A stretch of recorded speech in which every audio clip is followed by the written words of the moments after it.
Artificial intelligence ఈ విషయంలో India చాలా పెద్ద పందెం కాస్తోంది.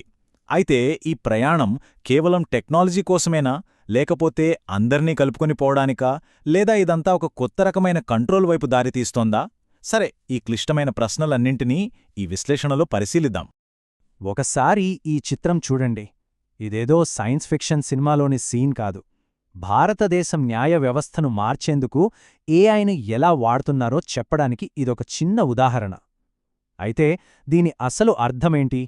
పనితనం పెరుగుతుందా, లేక మనుషుల తీర్పుల స్థానాన్ని ఇది భర్తీ చేస్తుందా? సరే, ఈరోజు మనం ఇండియా ఏఐ ప్రయాణాన్ని 5 భాగాలుగా విడదీసి చూద్దాం. దాని విజనేంటి, క్షేత్రస్థాయిలో ఎలా అమలు చేస్తున్నారు, ఎదురైన సవాళ్లు, కొత్తగా వచ్చిన నియమాలు, ఇంకా భవిష్యత్తు కోసం ఎలాంటి సమతుల్యత పాటించాలి, ఇవన్నీ చూద్దాం. సరే, ముందుగా ఇండియా ఏఐ విజన్ గురించి మాట్లాడుకుందాం.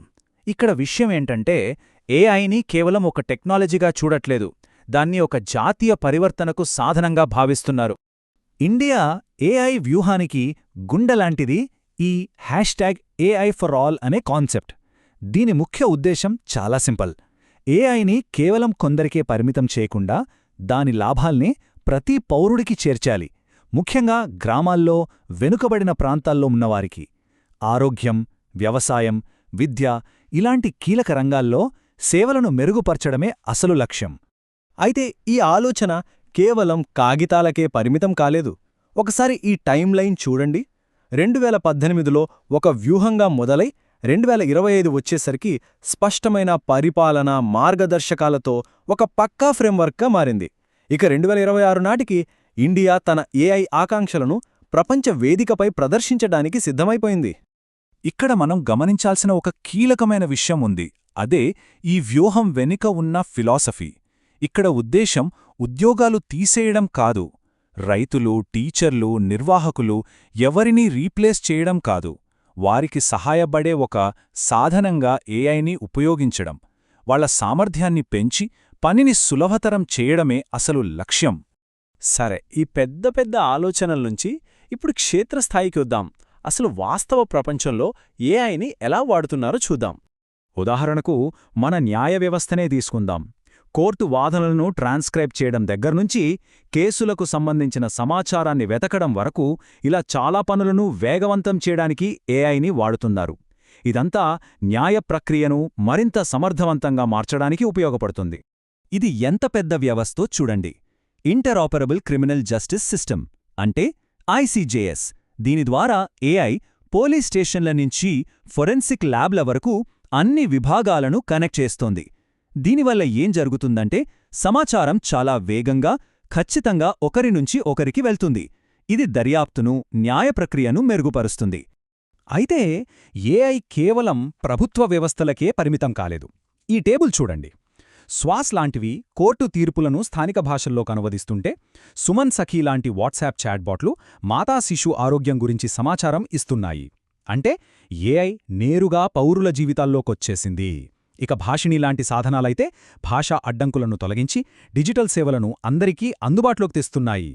ఇండియా తన ఏఐ ఆశయాలను ప్రపంచానికి చూపించడానికి ఒక పెద్ద వేదికను సిద్ధం చేసింది. కాని ఆ వేదిక మీద ఆశయాలతో పాటు కొన్ని సంక్లిష్టమైన వాస్తవాలు కూడా బయటపడ్డాయి. ముందుగా ఈ సమ్మిట్లో సాధించిన ఒక పెద్ద విజయం గురించి మాట్లాడుకుందాం. ఏకంగా 2.5 లక్షల మందికి పైగా బాధ్యతాయుతంగా ఏఐని వాడతామని ప్రతిజ్ఞ చేశారు. అది కేవలం 24 గంటల్లో. ఇది గిన్నీస్ వరల్డ్ రికార్డ్ సృష్టించింది. దీన్ని బట్టి ప్రజా భాగస్వామ్యం ఎంత బలంగా ఉందో అర్థం చేసుకోవచ్చు. కాని ఇక్కడే కథ ఆసక్తికరంగా మారుతుంది. ఈ ఆశయాలకు వాస్తవానికి మధ్య ఉన్న తేడా. ఒకవైపు ప్రపంచ నాయకుల రాక, కొత్త ఆవిష్కరణలు, గిన్నిస్ రికార్డులు అన్నీ బాగున్నాయి. కాని మరోవైపు ఒక చైనీస్ రోబోడాగ్ను స్వదేశీ ఉత్పత్తి అని చూపించడంపై పెద్ద వివాదం, నిర్వహణలో గందరగోళం, చివరికి వేదిక లోపలే నిరసనలు ఇలాంటివి కూడా జరిగాయి.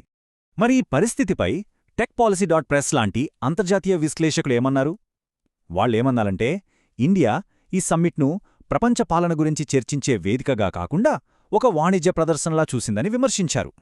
అందుకే అక్కడ చేసిన ఏ ప్రకటనలైనా నిజమైన అంతర్జాతీయ కట్టుబాట్లుగా మారే అవకాశం చాలా తక్కువని వాళ్ళు అభిప్రాయపడ్డారు. సమ్మిట్లో ఎదురైన ఈ సవాళ్లు, ప్రపంచవ్యాప్తంగా పెరుగుతున్న ఆందోళనలు, వీటన్నిటి నేపథ్యంలో ఇండియా చాలా వేగంగా స్పందించింది. ఏఐ జనరేటెడ్ కంటెంట్ను నియంత్రించడానికి కొత్త రూల్స్ తెచ్చింది. అవును, ఫిబ్రవరి 2026లో ప్రభుత్వం తన ఐటీ నిబంధనలను సవరించింది. దీని ప్రధాన ఉద్దేశమేంటంటే డీప్ ఫేక్లు, ఇతర సింథటిక్ కంటెంట్ వల్ల వచ్చే ప్రమాదాల నుంచి మన డిజిటల్ ప్రపంచాన్ని కాపాడటం. ఈ కొత్త నియమాలు ముఖ్యంగా 3 స్తంభాలపై ఆధారపడి ఉన్నాయి. 1 విశ్వసనీయత, 2 గుర్తించగలగడం, 3 పారదర్శకత. అంటే ఏంటి?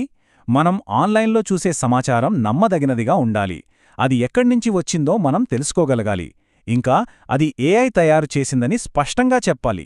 అంతే. దీనివల్ల ఇప్పుడు ఆన్లైన్ ప్లాట్ఫామ్ల మీద పెద్ద బాధ్యత ఉంది. ఏఐతో సృష్టించిన ఏ కంటెంట్కైనా ఖచ్చితంగా లేబుల్ వేయాలి, అది ఎక్కడ పుట్టిందో చెప్పే మెటాడేటాను యాడ్ చెయ్యాలి. ఒకవేళ తప్పుడు సమాచారం వ్యాప్తి చెందితే దానికి ఆ ప్లాట్ఫామ్లనే బాధ్యులను చేసేలా ఒక స్పష్టమైన జవాబుదారీతనాన్ని కూడా ఏర్పాటు చేశారు. సరే, ఇవన్నీ చూశాక ఇప్పుడు మనం ఇండియా ఏఐ ప్రయాణంలో చివరి అంకానికి వచ్చాం.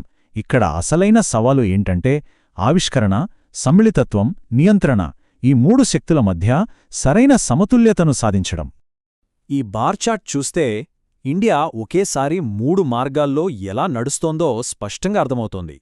ఒకవైపేమో భారత్ జెన్ లాంటి సొంత ఏఐ మోడల్స్ను తయారుచేస్తూ టెక్నాలజీ ఆవిష్కరణలపై దృష్టి పెడుతోంది.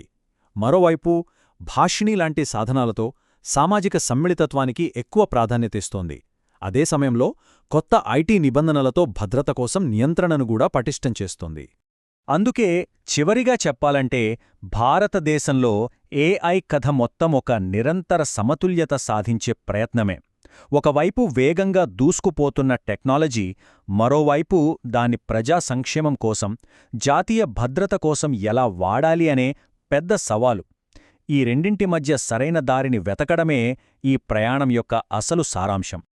ఏఐ రోజురోజుకీ మరింత శక్తివంతంగా మారుతోంది. ఈ నేపథ్యంలో అసలైన ప్రశ్న ఒకటి మిగిలి ఉంది. ఆవిష్కరణల వేగాన్ని తగ్గించకుండా అందర్నీ కలుపుకుంటూ అదే సమయంలో దుర్వినియోగాన్ని అరికడుతూ ఇండియా తన సమతుల్యతను కాపాడుకోగలదా? రాబోయే సంవత్సరాల్లో సమాధానం వెతకాల్సిన అతిపెద్ద ప్రశ్న ఇదే.